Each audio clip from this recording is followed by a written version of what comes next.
जगन्नाथ मंदिर के प्रसाद को महाप्रसाद क्यों कहा जाता है? एक अद्भुत कथा व्यास देव जी कहते कहते हैं, जैमिन ऋषि से कहते हैं कि भगवान श्री विष्णु के नैवेद्य यानी महाप्रसाद का शेष भाग जो सभी पापों को नष्ट करने वाला है, उसको भक्ति भाव से जो खाता है वो परम पद को प्राप्त करता है। ये है भगवान श्री विष्णु जी के प्रसाद की महिमा। आज श्री हरि प्रसाद को हम आसानी से प्राप्त कर सकते हैं। यही प्रसाद एक समय पर बहुत दुर्लभ था पृथ्वी के जीवों को, तो क्या स्वर्ग के देवी देवता भी भगवान के उस प्रसाद का कण भी नहीं प्राप्त कर सकते थे।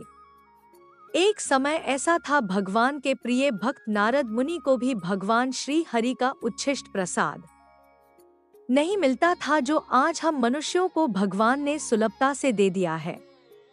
एक समय संपूर्ण ब्रह्मांड में विचरण करते हुए भगवान के प्रिय भक्त नारद मुनि ने देखा कि भगवान श्री कृष्ण का प्रसाद खाने के बाद उनके भक्त उद्धव के अंदर दिव्य लक्षण प्रकाशित हुए हैं। उनके अंदर भगवान के प्रेम और भावावेश की लहरें उठ रही है। उनका ये दिव्य स्वरूप देखकर नारद मुनि को अत्यंत आश्चर्य हुआ और थोड़ा बुरा भी लगा, और उन्होंने मन में सोचा, है प्रभु, मैं इतने युगों से आपकी भक्ति कर रहा हूँ और मैं स्वयं को पूर्ण रूप से आपको समर्पित कर दिया है, लेकिन फिर भी क्या मैं उतना भी लायक नहीं हूँ कि अपने एक बार भी अपना मुझे उच्छिष्ट नहीं दिया?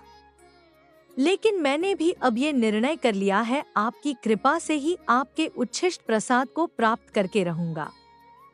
फिर इस संकल्प के बाद नारद मुनि पहुंच गए माँ लक्ष्मी जी के पास और उनके पास रहकर अब वो लक्ष्मी देवी की सेवा करने लगे। कुछ वर्षों तक जब नारद जी ने लक्ष्मी देवी की सेवा की तो लक्ष्मी देवी बहुत प्रसन्न हुई और उन्होंने नारद मुनि से कहा, हे वत्स, तुमने अत्यंत निष्ठा और श्रद्धा पूर्वक मेरी सेवा की है और मेरे आराध्या देव नारायण की सेवा में भी मेरी सहायता की है, इसलिए मांगो, तुम्हें जो भी वरदान मुझसे चाहिए मैं वचन देती हूँ, मैं तुम्हारी इच्छा आवश्यक पूर्ण करूंगी।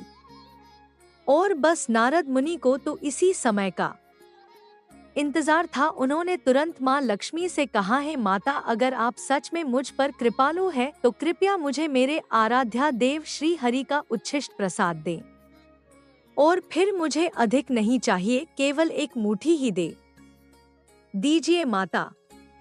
नारद मुनि की बात सुनकर माता लक्ष्मी दुविधा में पड़ गई। उन्होंने मुनि से कहा, ये तुमने क्या मांग लिए? ऐसा वरदान जो मैं किसी को नहीं दे सकती। मेरे स्वामी ने मुझे साफ मना किया है कि उनका उच्छिष्ट प्रसाद किसी को भी ना दिया जाए। अब ऐसे में उनकी आज्ञा का उल्लंघन नहीं कर सकती। लक्ष्मी जी की ये बात सुनकर नारद मुनि बालक की तरह रुष्ट हो गए। ठीक है माता, यदि आपकी यही इच्छा है तो कोई बात नहीं, पर याद रखिएगा, आज के बाद संसार में लोग कहेंगे माता लक्ष्मी वचन तो दे देती है पर पूरा नहीं करती। नारद मुनि के कटु वचन सुनकर लक्ष्मी जी बहुत चिंतित हो गई और उन्होंने नारद से कहा, वत्स, मैं तुम्हारी इस इच्छा को अवश्य पूर्ण करूंगी। इतना कहकर श्री लक्ष्मी भगवान विष्णु के पास जाती है और उनकी सेवा करते हुए लक्ष्मी जी बहुत चिंतित दिखाई पड़ रही थी। भगवान श्री हरि ने उन्हें देखा और चिंता का कारण पूछा। इसके उत्तर में लक्ष्मी जी ने सारी बात बताई। भगवान श्री विष्णु भी मंद मंद मुस्कुराने लगे और लक्ष्मी जी से कहा, है देवी, उचित है, जाओ तुम नारद को मेरा उच्छिष्ट प्रसाद दे दो। अब लक्ष्मी जी प्रसन्न होकर नारद मुनि के पास पहुंची और उन्होंने मुनि को भगवान नारायण का प्रसाद दिया, और जैसे ही नारद मुनि ने उस महाप्रसाद का सेवन किया, उनके अंदर अष्टसात्विक विकार प्रकट होने लगे। वह जोर जोर से भगवान का कीर्तन करने लगे। इस भावावेश में वो संपूर्ण ब्रह्मांड का विचरण करते हुए भगवान के पास कैलाश पहुंच गए। उनकी ऐसी अवस्था देखकर भगवान शिव को भी बहुत आश्चर्य हुआ। उन्होंने सोचा, आज नारद मुनि को डोट क्या हो गया है। तब नारद जी ने उनसे कहा, आज उन्हें भगवान श्री विष्णु का महाप्रसाद प्राप्त हुआ है। जो किसी को नहीं मिलता, ऐसा सौभाग्य सिर्फ मुझे मिला है। ऐसा सुनकर भगवान शिव ने कहा, क्या तुम मेरे लिए नहीं लाए श्री हरि का महाप्रसाद? इतना कहते हुए शिव जी देखा नारद मुनि की उंगली पर अभी भी महाप्रसाद के कुछ कण चिपके थे। ये देखकर भगवान शिव प्रसन्न हुए और उन्होंने नारद मुनि की उंगली में चिपका वो प्रसाद खा लिया। बस फिर क्या था, फिर पृथ्वी पर प्रलय आने की तैयारी होने लगी। भगवान शिव के अंदर श्री हरि की प्रेमा भक्ति का ऐसा भावावेश उमड़ा कि उन्होंने तांडव नृत्य करना शुरू कर दिया, जिससे पूरी पृथ्वी कांपने लगी। चारों तरफ त्राही त्राही मच गई। तभी पृथ्वी देवी माता पार्वती के पास पहुंची और उनसे प्रार्थना करते हुए कहती है, कृपया मेरी रक्षा करे। अस्मय ही महादेव आज तांडव करने लेग है। अगर ऐसा ही चलता रखा और जल्द ही मैं खत्म हो जाऊंगी। आप मेरी रक्षा करें।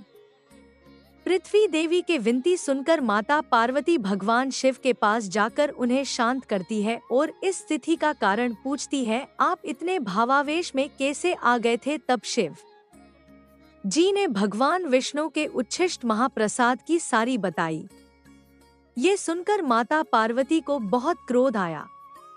उन्होंने शिव की को ताना मारते हुए कहा, स्वामी अभी तक मुझे लगता था मैं आपकी अर्धांगिनी हूँ। आप मेरे प्रति उदार और दयालु है, पर ये सब झूठ है। मेरे प्रति आपका प्रेम दिखावा ही है।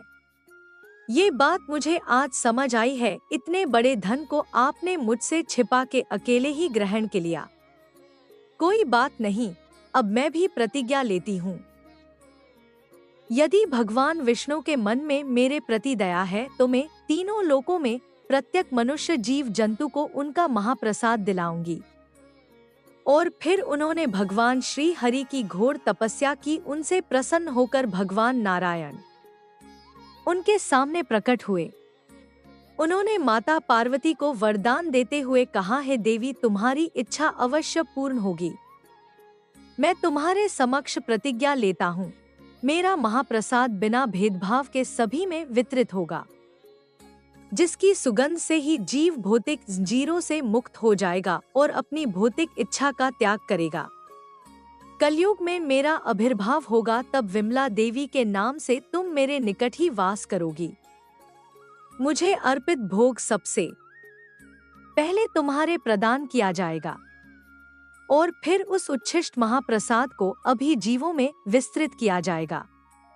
और इस प्रकार भगवान जगन्नाथ का महाप्रसाद प्रकट हुआ, जिसका आस्वादन आज प्रत्येक मनुष्य बिना किसी जाति, धर्म और वर्ण के करता है, जिसे खाने से परम आध्यात्मिक गति प्राप्त होती है। मैं आशा करता हूँ कि आपको यह कथा पसंद आई होगी, और यदि इस मेरे चैनल सनातन धर्म सुविचार पर नए हो तो चैनल को सब्सक्राइब और वीडियो को लाइक और शेयर जरूर करें। साथ ही कमेंट बॉक्स में जय जय श्री कृष्णा लिखना ना भूले। धन्यवाद।